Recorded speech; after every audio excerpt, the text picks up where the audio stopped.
Emergency order. Defend the Metroid of the planet Zebeth and destroy the Mother Brain, the mechanical life vein. Galaxy Federal Police. Hello everybody and welcome to my playthrough of Metroid. After the whole Legend of Zelda project, Metroid is next on the list. And these ones are going to take a little bit more time in recording, just because for two reasons. Number one, Metroid games are just so fun, but they're just so big and explorative. And two, you gotta speedrun a lot of them. Like, if you want to get some interesting lore and story, you gotta be able to speedrun a lot of them. And that's what happens with pretty much almost all the Metroid games I'm playing so far. Because I do one casual playthrough on my own to get a land of it, the controls, and what to do. On the second one, I look up what kind of endings or things I should be going for, and try to get an ending that mostly associates with that. In this one, I'll be going for the, just based on speed. And what's also interesting about this Metroid in particular is that even though there's not a lot of lore and story in the game itself other than that very first screen, they give you a lot of story, interestingly enough, in the manual for this game, which luckily you could just rip right offline and you could read about it. So while I'm cutting around showing you some interesting things that happen in this game, I'll start reading from the manual in between. The Metroid Story. In the year 2000 of the history of the cosmos, representatives from the many different planets in the galaxy established a congress called the Galactic Federation. An age of prosperity began. A successful exchange of cultures and civilizations resulted in thousands of interstellar spaceships ferried back and forth between planets. But space pirates also appeared to attack the spaceships. The Federation Bureau created the Galactic Federation Police, but the pirates' attacks were powerful. It was not easy to catch them in the vastness of space. The Federation Bureau and the Federation Police called together warriors known for their great courage and sent them to do battle with the pirates. These great warriors were called Space Hunters. They received large rewards when they captured pirates and made their living as space bounty hunters. It is now the year of 20x5 of the history of the cosmos, and something terrible has happened. Space pirates have attacked a deep space research space station and seized a capsule containing an unknown life form that had been discovered on planet SR-388. This life form is in a state of suspended animation, but can be reactive and multiply when exposed to beta rays for 24 hours. It is suspected that the entire civilization of planet SR-388 was destroyed by some unknown person or thing, and there is a strong possibility that the life form just discovered was the cause of the planet's destruction. To carelessly let it multiply would be extremely dangerous. The Federation researchers had named it Metroid, and were bringing it back to Earth when it was stolen by the space pirates. If Metroid is multiplied by the space pirates, then used as a weapon, the entire galactic civilization will be destroyed. After a desperate search, the Federation Police have at last found the pirates' headquarters, the fortress planet Zebes, and launched a general attack, but the pirates' resistance is strong, and the police have been unable to take the planet. Meanwhile, in a room hidden deep within the center of the fortress, the preparations of multiplying the Metroids are progressing steadily. As a last resort, the Federation Police have decided on this strategy: to send a space hunter to penetrate the center of the fortress and destroy the Mother Brain. The space hunter chosen for this mission is Samus Aran. He is the greatest of all the space hunters and has successfully completed numerous missions that everybody thought was absolutely impossible. He is a cyborg. His entire body has been surgically strengthened with robotics, giving him superpowers. Even space pirates fear his spacesuit, which can absorb an enemy's power. But his true form is shrouded in mystery. The planet Zebes is a natural fortress. Its sides are covered with a special kind of stone, and the interior is a complicated maze. On top of that, the pirates have planted devices and booby traps in the maze, and the pirates' followers lie in wait around every corner. Samus has now succeeded in penetrating Zebes, but time is running out. Will he be able to destroy the Metroid and save the galaxy? Only one way to find out. Yep, and that is the story within the manual of the game. You know, pretty interesting story. And I like how they're keeping it a mystery on Samus's identity in this manual as well.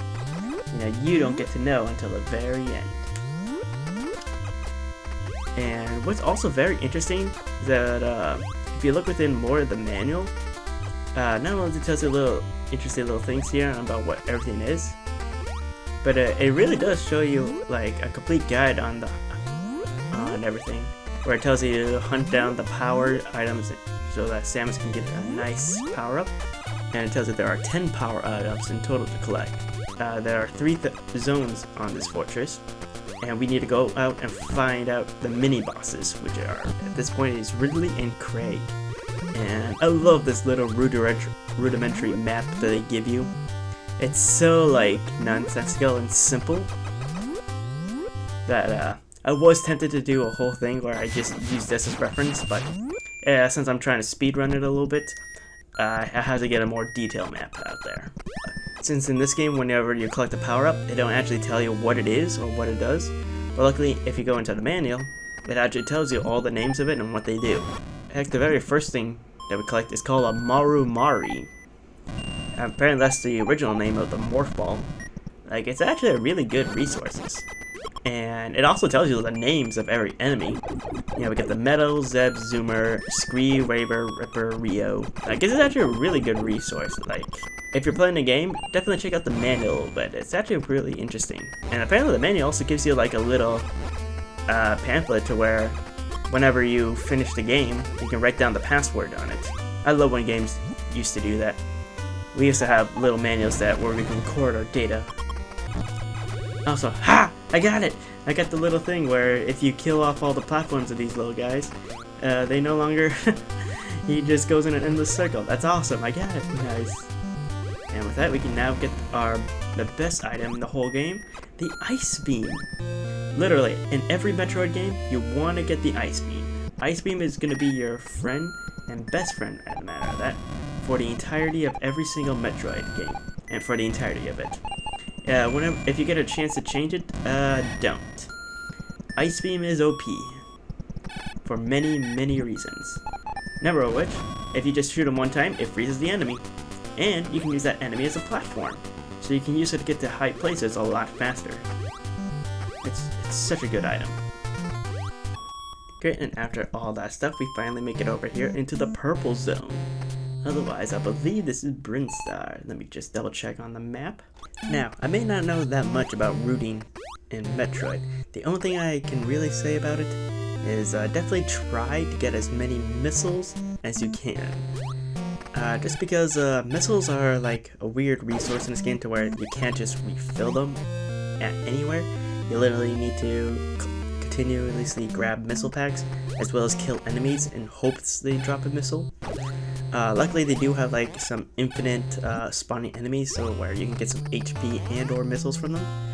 But it's still really annoying to go to many places and not grab a missile, you know?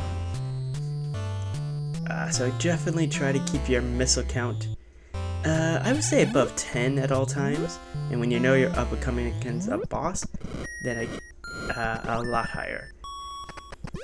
And I'm currently trying to plan a little bit more of my routes near missile collection, just because I know it's such an important resource in this game. And that's one thing I will say that's kind of a little BS when trying to figure out this game, is definitely trying to figure out which holes are bombable and which ones are not, because they all look the same. They all really are. In later Metroid games they do a lot better job at it, but it's still really annoying. Yeah, and if you go over to the left over here, and then you blast your way up to the first corridor of green rocks, up here, you can actually get the most overpowered weapon in all of Metroid, the Screw Attack. So now you don't have to be dealing with annoying enemies anymore and just blasting them. You can just jump right into them, which is super nice. And I have very little health, but I still need to go through this lava pit over here because there's a hole over there. But if you make it over here, you can actually find yourself another energy tank and refill all your HP just in time. And in this particular area, it really does feel like they reuse assets a lot, just because of they do have bombable platforms here, but they don't actually go anywhere, so it definitely feels like it's a remnant of another room. But hey, it's probably just because it's an NES game and they're just trying to save storage. So I'll give them that. But I will say the music in this area is kind of ass a bit, so I'll just try to speed things along here. But yep, that's the whole point of that, taking that little intersection there, is just so you can get some really nice upgrades, the high jump and the screw attack. But once you have those, you can continue making your way through getting more missiles and make your way to the bosses now at this point. And if you're all curious of how I'm doing a lot of this stuff, I actually have a map put on my second monitor where I can see the entirety of Planet Zebus here in Metroid 1. Mainly just because I'm not gonna memorize all this stuff. There's no way you can get me to memorize all this stuff. There's just way too much stuff. But I will post a link to the website where I got it. That way, if you guys want to see it and have a nice guided experience, so you can. But with that out of the way, we can make our way over to the next area. And with that, now we can make our way up through the rocky area up here and blast our way through up through this rock path up here. And with that, we gotta make sure we do a nice high jump here. That way we can get the best armor in the game, the Varia suit. And as you can see, it turns Samus pink, which means now you just take half damage from everything. Really nice. They later changed this item to be completely different, which is really nice.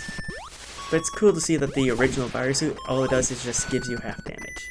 And this next part is actually pretty hard, but luckily, because of Nintendo Online, we can just scum it a little bit. What you want to do is try to freeze this enemy here in a certain place to where you're able to turn into a little morph ball and try to make your way into an invisible hole here. That way you can crawl through and get yourself another energy tank. And it actually becomes a nice little shortcut to go back here to where now we could try to enter the boss's lairs. Alright, and you know you're going the right way, well, is when you go through this little eyeball looking room and you see this nice little statue of the mini-boss we have to take on. And I believe now we're entering, this is, I believe, is what Norfair is supposed to look like. If it's not Norfair, then this is just what Ridley's base looks like. And now that we have the screw attack and everything else, we can easily bypass all these really annoying enemies. But there's one thing I want to try to do, is try to get this cool little skip. Is where you freeze this enemy here, and try to make him go high enough to where you can go into a nice little morph ball. Let's see if I can get it. The hard part of this whole thing is trying not to hit him with the screw attack, because screw attack is just an instant kill. And ha! Got it! And with that, we're easily rewarded with an energy tank right here. Just be worried, there's an invisible hole right in front of it, so definitely try to jump it. It's 2 or 3 spaces beforehand, so just count 2 to 3 times, and you should be able to avoid it. But with that, we get the energy tank, a cool little skip, and we can make a quick way over to Ridley. And now that I have 4 energy tanks and 52 missiles, I think that's good enough to try to defeat it. And as we can see right here, Ridley, he's kind of just a little guy here. You know, he's not monstrously big, he's not anything, and he's using an iconic attack he uses in Smash Brothers. So it really makes you think that this is probably the Ridley that's 100% most based on the Ridley in Smash Brothers. Yep, and I will say the hardest thing about this whole thing is just watching the frames just die out. It's really ambitious on what they try to do here, but my god, does the frame rate just kind of suffer a lot. But once he's defeated, you can actually make your way to this purple door. It just requires a lot more missiles. And after unlocking that purple door, but just blasting it with a bunch more missiles than necessary, you can actually get yourself a 5th energy tank. so it's like a nice little full heal right after the battle. And with that, we can make our way out of Ridley's fortress and head over to the second boss, Craig. But yeah, and plus when you defeat Ridley, it actually adds 75 missiles to your maximum capacity.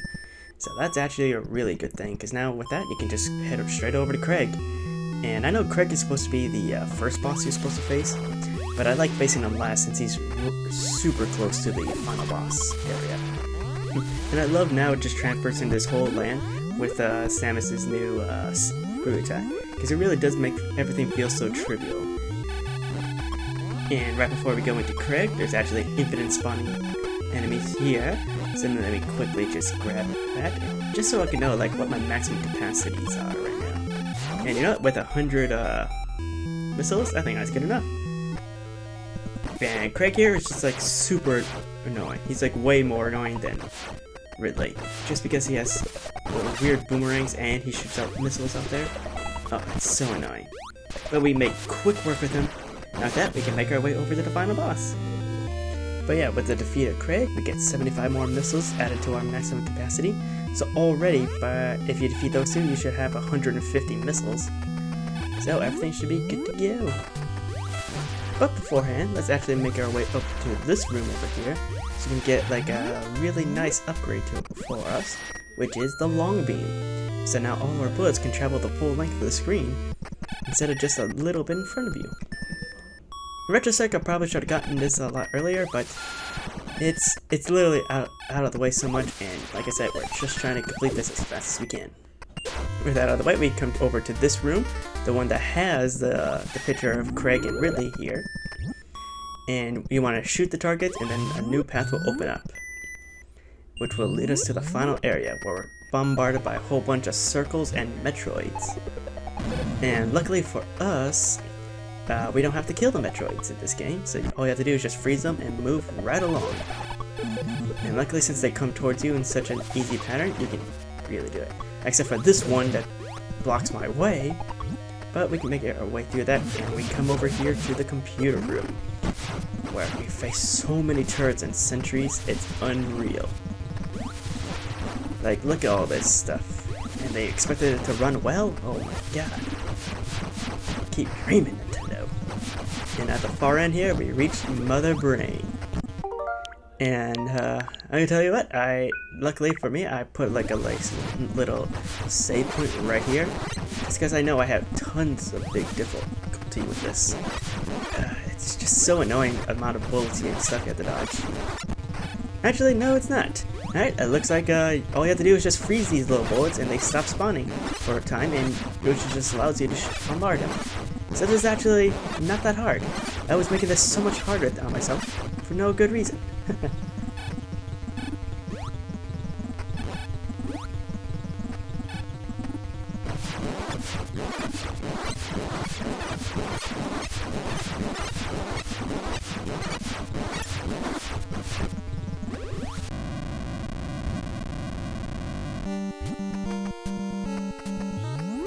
And once it's defeated, we start the very first in a long line of Metroid escape sequences, where we just do some very tight platforming and make it to the very top of the room, thus escaping the planet and ending the game. And Samus gives us a nice little message, stating, "Great, you have fulfilled your mission. It will revive peace in space, but it may be invaded by the other Metroid. Pray for a true peace in space." And after the message, depending on how fast you beat the game, depends on how much Samus removes her armor. And it's very interesting, like, that's how they decided to do it. The faster you go, the more armor she takes off, which is, I find, very hilarious. We got the second to best ending. Not bad. So we beat the game within 1 or 2 hours. Makes sense. But this is actually really ideal, because what I learned is if you press start after getting this specific ending, we can actually do this next. Yep, we can play the whole game again, but as Zero Suit Samus. Definitely keep that in mind. But with that, that's where my video will end here. And I probably won't touch this back until we get to Zero Suit Samus's playthrough, where I do the whole game as her. Anyway, thanks for watching, guys. Till next time, later.